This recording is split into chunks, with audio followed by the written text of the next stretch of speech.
तीन लोक हैं जो पूरे जीवन तंत्र को दिशा देते हैं, इनका प्रबंधन करते हैं।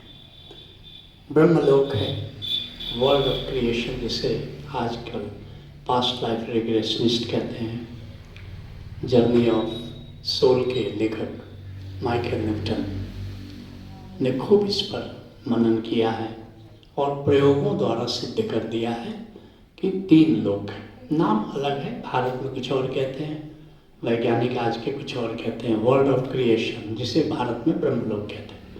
वर्ल्ड ऑफ स्पिरिट्स, जिसे भारत में शिवलोक कहते हैं। वर्ल्ड ऑफ एनलाइटेंड वंस, जिसे भारत में हम वैकुंठ कहते हैं। बड़ा खेल प्यारा है। ब्रह्मलोक में स्पिरिट का जन्म होता है। स्पिरिट क्या है? जैसे कुम्हार है, क्या करता है? माटी और पानी को मिलाकर उसको सानता है और उसको गिलावा कहते हैं, जिससे कि बर्तन बनते हैं। ऐसे ही पंच तत्व की माटी और जो ब्रह्माकाश है, ब्रह्म का आकाश, या यूँ कहो ब्रह्मकण, ईशकण, ब्रह्मकण। जब तुम आओगे 15वें तल पर होशोधारा के तो ब्रह्मकण से परिचित होगे। तो ब्रह्मकण के जल और पंच तत्व की माटी क्या है? पृथ्वी, जल, अग्नि, वायु, आकाश। मगर ये आकाश तत्व क्या है? ये आकाश तत्व नहीं है, इसलिए अंग्रेजी में उसको स्पेस नहीं कहते हैं तत्व के रूप में, उसको ईथर कहते हैं। आकाश ईथर के रूप में सूक्ष्म शरीर जिससे बनता है। मृत्यु के बाद केवल आकाश तत्व अर्थात सूक्ष्म शरीर जाता है। वो निगूढ़ है जहाँ पर कि ये सूक्ष्म शरीर, ये जो तत्व है आकाश तत्व है, उससे लिया तो 5 तत्व हो गया। तो केवल आकाश तत्व लेकर के और ब्रह्म कण लेकर के जीवात्मा का निर्माण हो गया। तो केवल आकाश तत्व और जो ब्रह्म कण से मिला करके जो बनाया ब्रह्मा ने, जब माँ के गर्भ में आता है, चाहे मनुष्य योनि में आए या किसी और में, माँ के गर्भ में आता है, तो उस गर्भ में आने के पहले उसका क्या नाम है? जीवात्मा। जीवात्मा माँ के गर्भ में आ गया, अब गर्भस्थ शिशु हो गया। या यूँ कह लो कि ब्रह्मलोक में बीजात्मा बनी और माँ के गर्भ में आकर के जीवात्मा कहलाई, अर्थात उसमें अब 4 तत्व और जुड़ गया। पृथ्वी तत्व, जल तत्व, अग्नि तत्व, वायु तत्व। और फिर उसका जन्म जब हो गया तो अब जीव हो गया। अब वह जीव जो सर्वाइव करने वाली जो शक्ति है वह उसका प्राण है, जैविक शक्ति है, वाइटल फोर्स है। फिर वो मर गया। मरने के बाद अब 4 तत्व तो यहीं रह गए जो माँ से दिए थे। पृथ्वी तत्व, जल तत्व, वायु तत्व, अग्नि तत्व यहीं रह गया। आकाश तत्व लेकर, और आकाश तत्व के खोल में आत्मा है। जैसे मान लो कि ये बुद्धा हॉल है, यहाँ भी वायु भरी हुई, बुद्धा हॉल के बाहर भी वायुमंडल है। अब पूरा का पूरा बुद्धा हॉल है, बंद है चारों तरफ से, और इसको लेकर के क्रेन उठा ले, चल ले, तो फिर क्या होगा? इसके भीतर जो बंद वायु है वह तो ऊपर चली। ऐसे ही हमारी जो आत्मा, हमारी जीवात्मा जो है, जो जिसके भीतर आत्मा है, उसको लेकर के स्पिरिट वर्ल्ड में वो चली गई। लेकिन जैसे भीतर का वायुमंडल और बाहर का वायुमंडल क्वालिटी एक है, ऐसे हमारे भीतर आत्मा और बाहर के आकाश में जो परमात्मा है उसकी क्वालिटी बिल्कुल एक है। तो तुमने पूछा है कि प्राण में, जीव में और आत्मा में भेद क्या है, इसलिए मैंने इसमें 2 शब्द और जोड़ दिया, बीजात्मा, जीवात्मा। तो बात जरा क्लियर हो जाएगी। और फिर वाइटल फोर्स भी तुमने पूछा, बीजात्मा क्या है? ब्रह्मलोक में जो बनी वो जीवात्मा ही है, लेकिन चूंकि अभी उसने जन्म नहीं लिया इसलिए उसका नाम मैं बीजात्मा कह रहा हूँ। माँ के गर्भ में आ गई, तो फिर क्या हुआ, वो जीव हो गया, फिर उसका जन्म हो गया, गर्भस्थ है और गर्भ के बाहर उसका जन्म हो गया, लेकिन है जीव, चाहे वो माँ के गर्भ में ही क्यों नहीं हो, वो है जीव। और माँ के गर्भ से फिर वही जीव बाहर हो गया, सांसारिक जीव हो गया। फिर उसकी जब मृत्यु हुई तो फिर 4 तत्व यहीं रह गए, जहाँ से इसी भूमंडल से उसने प्राप्त किया था, और फिर यहाँ से जीवात्मा शिवलोक में चली गई। अब इस संसार में जीवन जिया तो बड़ी टूट फूट हो जाती है। अब वहाँ जाकर के जैसे गैरेज में गाड़ी जाती है, उसकी रिपेयरिंग होती है, ऐसे शिवलोक में जो डॉक्टर्स हैं अब उसको फिर से टूट फूट उसकी दूरी करते हैं, क्योंकि तुम यहाँ संसार में जानते हो बहुत झेलना पड़ता है, पत्नी के साथ जीना आसान थोड़े है। और उसकी टूट फूट वहाँ मरम्मत करके फिर जब तैयार हो जाते हो तो फिर अगले जन्म में यहाँ पर भेजा जाता है कि जाओ, जैसे बच्चों को पाठशाला भेजा जाता है, ऐसे ये धरती क्या है, पाठशाला है। नया नया पाठ सीखो, धैर्य का पाठ सीखो, प्रेम का पाठ सीखो, आनंद का पाठ सीखो। और जैसे कोई MA कर गया तो MSc कर गया तो फिर अब उसको कॉलेज जाने की, स्कूल जाने की जरूरत नहीं। अंतिम पाठ क्या है, आनंद का पाठ है, आनंद का अंतिम पाठ। MA क्या है, प्रेम का पाठ है, और PhD है आनंद का पाठ।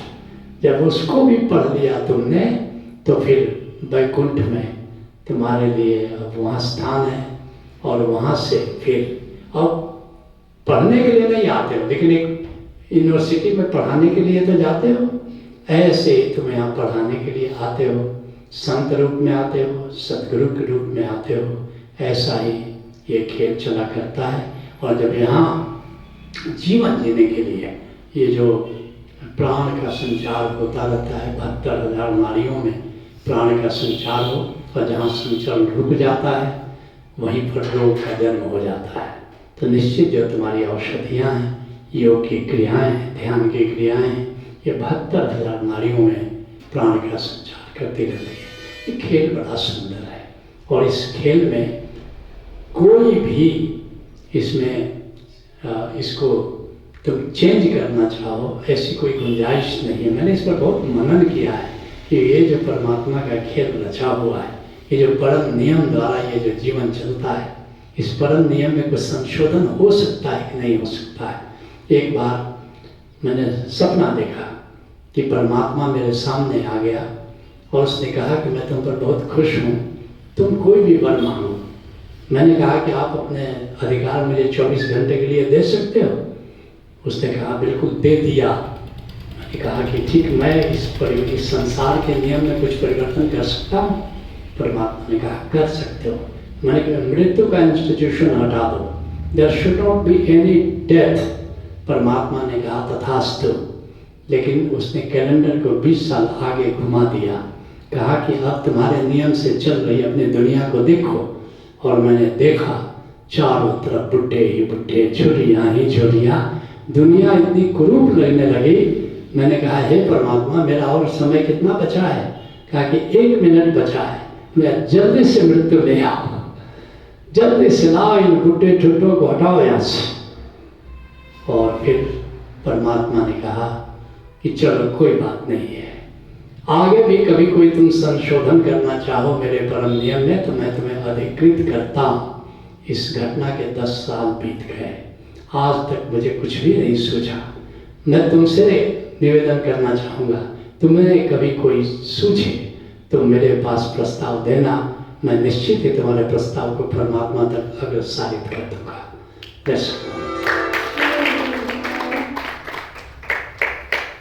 देखा परमात्मा कितना दयालु है। संत को कह दिया कि आप कोई अच्छा लगे तो बताओ। परमात्मा ने कितना अच्छा नियम बना रखा है और उस नियम से हम चलते हैं। तो मित्रों, हमने ध्यान किया, ध्यान के सुंदर क्षण पाए, तो अब इस खुशी को, इन क्षणों को अस्तित्व में फैलाते हैं। तो अस्तित्व में फैलाने का सबसे अच्छा ढंग है नृत्य और गायन। तो सभी मित्र कृपया खड़े हो जाएं और इन क्षणों को अस्तित्व में फैलाएं।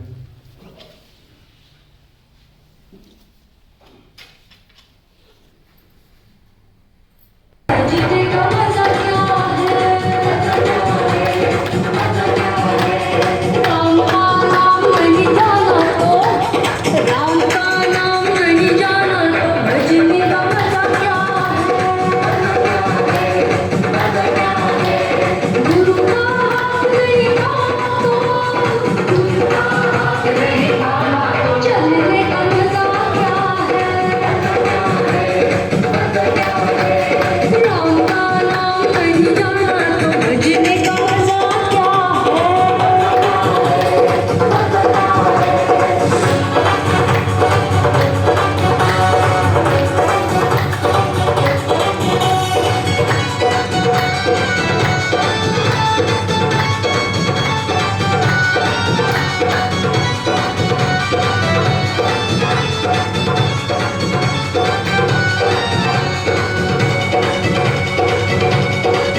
जगह बैठ जाए।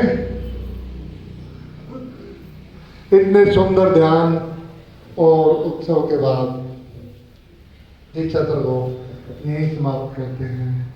आपने इतने प्यार और धैर्य से मुझे सुना, उसके लिए आप सब लोगों का बहुत बहुत धन्यवाद। आगे के लिए मैं माँ उषा को यह बुलाना चाहूँगा कि आगे की कार्रवाई वो संभालें।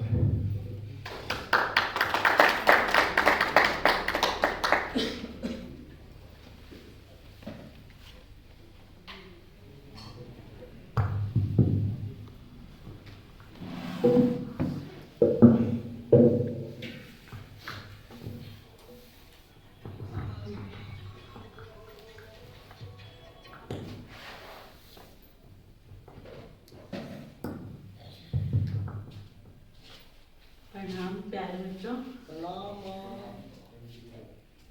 बहुत अच्छा लग रहा है आप सबके सुंदर खिले खिले चेहरे देखकर।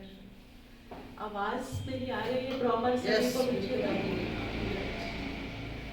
इतने सुंदर ध्यान के बाद सभी के चेहरे इतने खिले हुए, डूबे हुए ध्यान में। क्या ऐसा कहीं संग इस पृथ्वी पर कहीं नजर आता है हमें?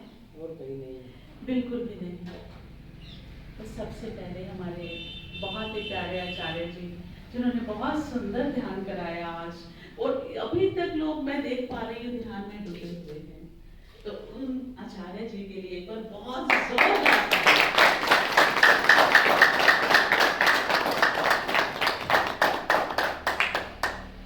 इतनी धीमी तालियां।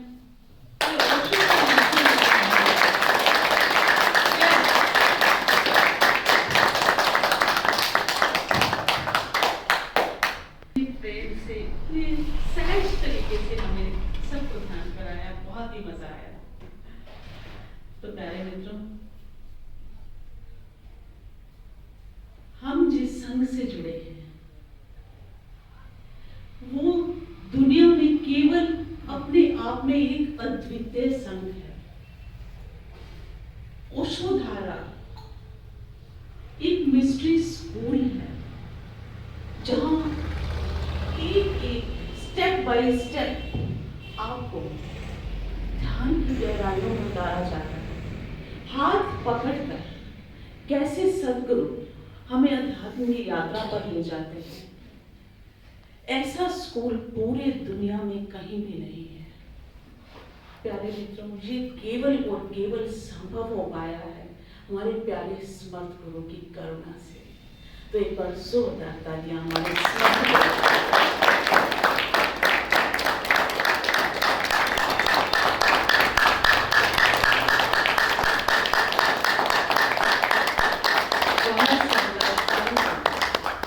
एक गुरु ही ऐसा कर सकता है। एक ऐसा गुरु जिसने खुद भी उस सत्य को, उस परम सत्य को जाना भी है और इतनी करुणा हम पर बरसा रहे हैं, हर साधक को अपना उस परम सत्य का ज्ञान इतनी आसानी से दिए चले जा रहे हैं।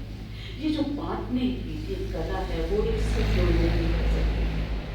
तो अब हमारा भी एक कर्तव्य बनता है, एक ऐसे सद्गुरु से जुड़े हैं तो हम उनके लिए क्या कर सकते हैं। तो हमारा एक पहला एक कर्तव्य बनता है कि हम अपने सद्गुरु के कार्य में सहयोग करें। और वो सहयोग क्या हो सकता है? हम अपने गुरु के संदेश को जन जन तक पहुंचाएं।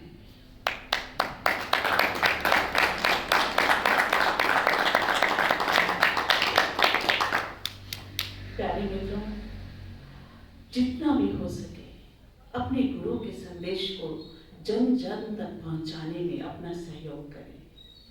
तो इसी श्रृंखला में इसी नवंबर में 25-26 नवंबर गुड़गांव में हमारा एक अनंत प्रज्ञा का प्रोग्राम होना जा रहा है। और उसमें सबसे विशेषता ये है कि हमारे स्मर्त गुरु उसमें वहाँ प्रेजेंट रहेंगे, उनकी प्रेजेंस को फील कर पाएंगे। ऐसा मौका बहुत कम मिलता है। तो आपके जो भी नियर डियर जानने वाले मित्र रिश्तेदार वहाँ रहते हो, उन्हें कृपया समय से सूचित करें ताकि वो इस मौके का फायदा उठा सके, जुड़ सके एक ऐसे संघ से एक पीसफुल लिविंग को जीने का तरीका जान सके और एक ऐसे गुरु के सानिध्य में उन पलों को जी पाए। और दूसरा प्रोग्राम भिवानी में होने जा रहा है हमारा 1, 2, 3 दिसंबर को। मित्रों, उसकी भी सबसे बड़ी विशेषता ये रहेगी, हमारे स्मृत गुरु, हमारे जीवित गोविंद, हमारे परमात्मा हमारे बीच होंगे 2 दिसंबर को। सोचिए उन पलों को, सोच कर ही आंखें भर आती हैं जब हमारे गुरुदेव हमारे बीच होंगे। तो मित्रों, उन पलों को यादगार बनाने के लिए एक पूरा प्रयास कीजिए। जितने भी लोगों को, जितने रिंद को, जितने लोगों को, प्यासी लोगों को हम जोड़ पाए, कैसे हम अपने गुरु से उन लोगों को जोड़ पाए, ओंकार से परिचित करा पाए, ज़्यादा से ज़्यादा लोगों को ओंकार से जोड़ पाए, इस दुनिया को कैसे और सुंदर बना पाए, इस गोविंद की सृष्टि को सुंदर बनाने में हम थोड़ा सा अपना सहयोग दे पाए। तो उसके लिए एक सुंदर प्रयास सभी को करना है। 3 दिन का ये सुंदर प्रोग्राम है, क्योंकि 6 दिन का ये प्रोग्राम हुआ करता था और बहुत से लोगों को इतना बिजी शेड्यूल होने की वजह से कम समय निकाल पाते थे। इसीलिए सदगुरु ने हम पर करुणा करते हुए इस प्रोग्राम को थोड़ा सा शॉर्ट कर दिया। 3 दिनों में, केवल 3 दिनों में आप ओंकार से परिचित होने जा रहे हैं। कितना बड़ा सौभाग्य है हमारे लिए। केवल 3 दिनों में आप उस ओंकार से परिचित हो पाएंगे जिसे जानने के लिए हमारे ऋषि मुनि सालों साल तपस्या करते थे, और हमें कितनी आसानी से हमारे सदगुरु उस ओंकार से परिचित करवा रहे हैं। तो मित्रों, हम अपने सौभाग्य पर इतराते हुए जितना हो सके गुरु कार्य में सहयोग करें। 1, 2, 3 दिन का केवल प्रोग्राम है, शुक्रवार, शनिवार और इतवार। और ये जो है शनि और इतवार दोनों ही वर्किंग डेज नहीं रहते हैं, केवल शुक्रवार 1 दिन छुट्टी लेकर सभी लोग इसको मैनेज कर सकते हैं। और ये प्रोग्राम पूरी हिसार टीम का ही प्रोग्राम।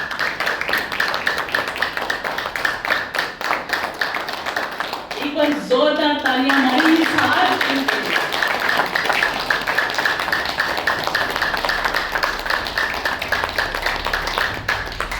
ये हिसार टीम हमारे सदगुरु की सबसे प्रिय टीम है।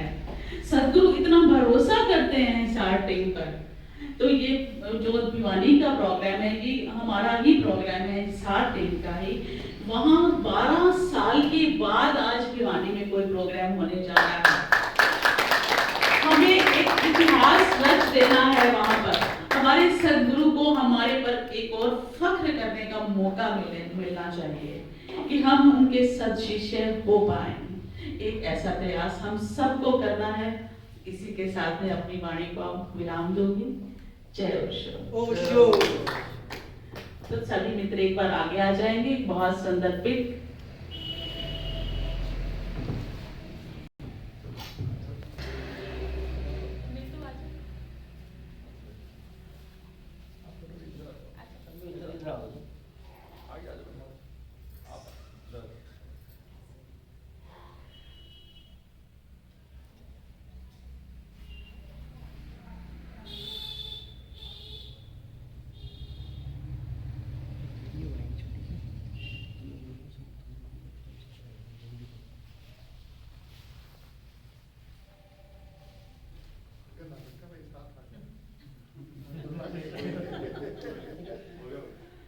समर्थ गुरु की जय, समर्थ गुरु की जय, समर्थ गुरु की जय।